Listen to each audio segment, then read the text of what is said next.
Talaga namang hindi ko inaasahan kung gaano kalambot itong bibingkang ito kahit hindi ako gumamit ng yeast. Masarap pa at napakadaling gawin. Perfect na perfect ito ngayong Pasko or kahit anong okasyon or kahit pangmerinda ng ating mga chikiting. Kaya naman samahan niyo akong panoorin ang bidyong ito. Simulan na natin. So una, i-prepare lang natin ang dahon ng saging. So kailangan nyo munang idaan ito sa mainit na tubig, kumukulong tubig or apoy para maging pliable. Din tutupuin lang natin ito. Follow nyo lang yung nasa video instruction. Then gupitin. Then makaka-form tayo dito ng round shape ng banana leaves or banana leaf. Tabi lang muna natin ito habang i-cream natin ang ating butter. So, gamit ko dito ay soft butter. Kailangan room temperature. Gamit ko ay electric whisk mixer. Din dahan-dahan ko lang itong ilalagay ang ating sugar.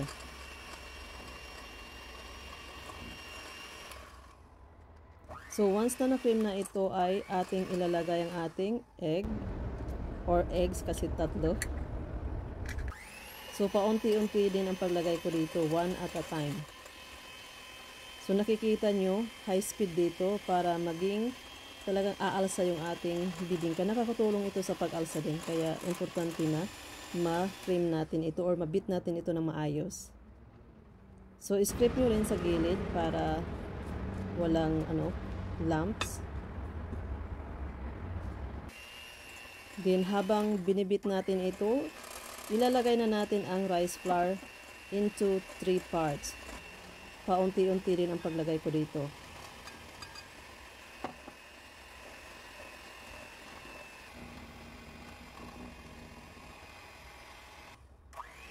Haluin ng maayos. Then ilagay na rin natin ang baking powder.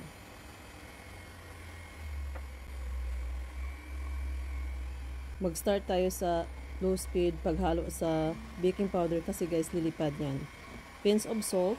Then ilagay na rin natin ang liquid ingredients, milk at coconut milk. So same process, dapat paunti-unti rin ang paglagay natin dito kasi tatalsik yan guys. Pero ako hindi ko na siya tinodo dito kasi magsuswap ako ng wire whisk manually para maging smooth yung ating mixture.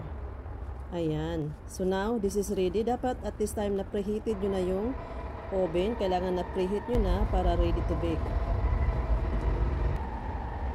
So, i-transfer ko lang to dito sa aking cup.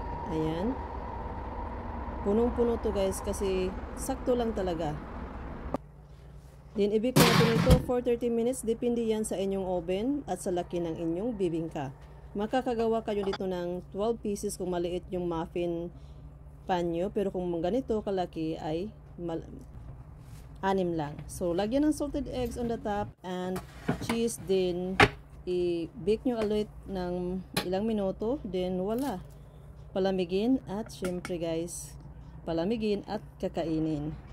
Sana nagustuhan nyo ang reseping ito. Huwag nyo pong kalimutan mag-subscribe and like this video and share sa inyong mga friends. Bye!